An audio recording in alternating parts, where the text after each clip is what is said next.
राजा के दरबार में एक आदमी नौकरी मांगने के लिए आया। उससे उसकी काबिलियत पूछी गई तो वो बोला, मैं आदमी हो चाहे जानवर हो, उसकी शक्ल देखकर उसके बारे में बता सकता हूँ। राजा ने उसे अपने खास घोड़ों के अस्तबल का इंचार्ज बना दिया।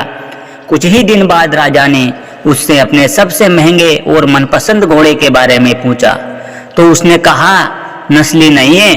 राजा को हैरानी हुई। उसने जंगल से घोड़े वाले को बुलाकर पूछा। उसने बताया कि घोड़ा नस्ली तो है, पर इसके पैदा होते ही इसकी मां मर गई थी, इसलिए ये एक गाय का दूध पीकर उसके साथ पला बढ़ा है। राजा ने अपने नौकर को बुलाया और पूछा, तुमको कैसे पता चला कि घोड़ा नस्ली नहीं है? उसने कहा, जब ये घास खाता है तो गायों की तरह सर नीचे करके, जबकि नस्ली घोड़ा घास मुंह में लेकर सर उठा लेता है। राजा उसकी काबिलियत से बहुत खुश हुआ।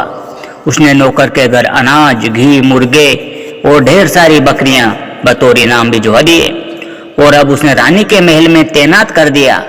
कुछ दिनों बाद राजा ने उससे रानी के बारे में राय मांगी। उसने कहा, तौर तरीके तो रानी जैसे हैं, लेकिन पैदाइशी नहीं है। राजा के पैरों तले जमीन निकल गई। उसने अपनी सास को बुलाया। सास ने कहा, हकीकत यह है कि आपके पिताजी ने मेरे पति से हमारी बेटी की पैदाइश पर ही रिश्ता मांग लिया था, लेकिन हमारी बेटी 6 महीने में ही मर गई थी। लिहाजा हमने आपके रजवाड़े से करीबी रखने के लिए किसी और की बच्ची को अपनी बेटी बना लिया। राजा ने फिर अपने नौकर से पूछा, तुमको कैसे पता चला?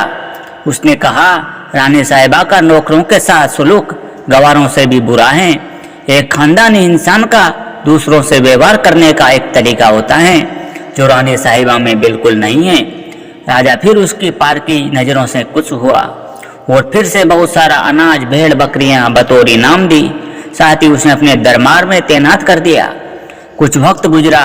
राजा ने फिर नौकर को बुलाया और अपने बारे में पूछा। नौकर ने कहा, जान की सलामती हो तो कहूँ। राजा ने वादा किया तो उसने कहा, न तो आप राजा के बेटे हो और न ही आपका चलन राजाओं वाला है। राजा को बहुत गुस्सा आया, मगर जान के सलामती का वचन दे चुका था। राजा सीधा अपनी माँ के महल पहुंचा।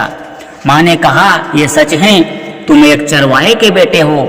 हमारी औलाद नहीं थी तो तुम्हें गोद लेकर हमने पाला। राजा ने नौकर को बुलाया और पूछा, बता भाई, तुझे कैसे पता चला? उसने कहा, जब राजा किसी को इनाम दिया करते हैं तो हीरे, मोती और जवाहरात की शक्ल में देते हैं, लेकिन आप भेड़, बकरियां, खाने पीने की चीजें दिया करते हैं। ये रवैया किसी राजा का नहीं, किसी चरवाहे के बेटे का ही हो सकता है। किसी इंसान के पास कितनी धन दौलत, सुख समृद्धि, रुतबा, इल्म, बाहुबल हैं, ये सब बाहरी दिखावा है। इंसान की असलियत की पहचान उसके व्यवहार और उसकी नीयत से होती है। दोस्तों, वीडियो लास्ट तक देखने के लिए धन्यवाद। अगर वीडियो अच्छी लगी हो तो वीडियो को लाइक करें और चैनल पर नए हो तो हमारे चैनल को सब्सक्राइब करें।